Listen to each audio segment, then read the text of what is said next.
Vin. Bé kia. Chào mẹ ơi. Lại gần lên Vin ơi.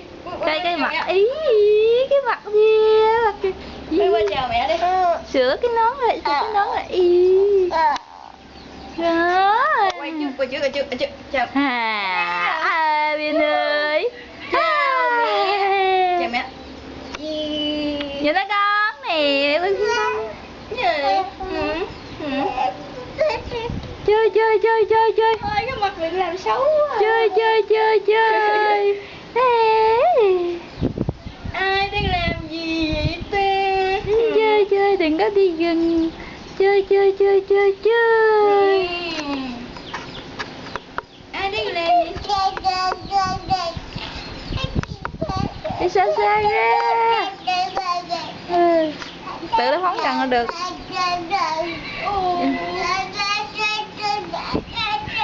Thì ăn chơi nè. Lớn càng là lớn. Đang ẩm chơi nè.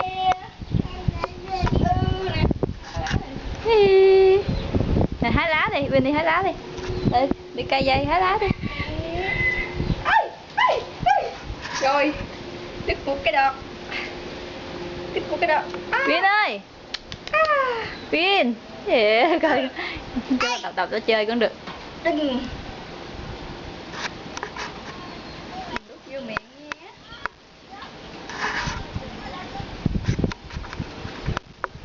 Cái áo sexy quá à.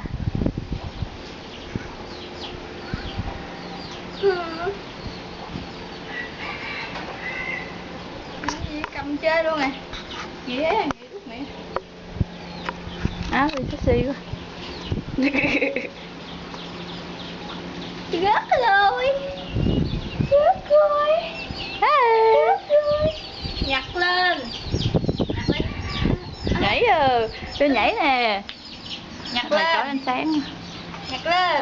Nhảy vậy à. Giỏi quá. Quay qua đây nè, chói ánh sáng. Nhảy. Cái áo cái vai đó.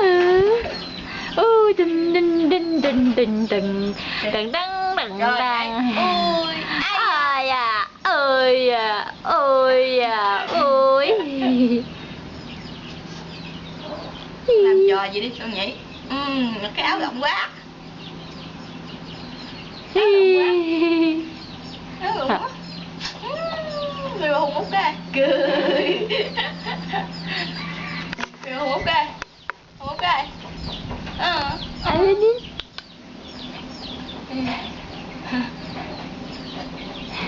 Ao, nhảy dữ quá, Nữa cho con đi học nhảy nghe.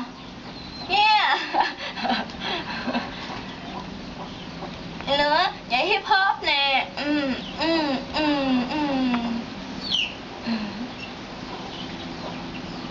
Anh ấy đã mệt rồi.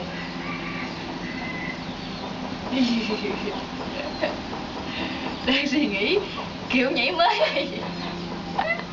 Thôi tắt đi.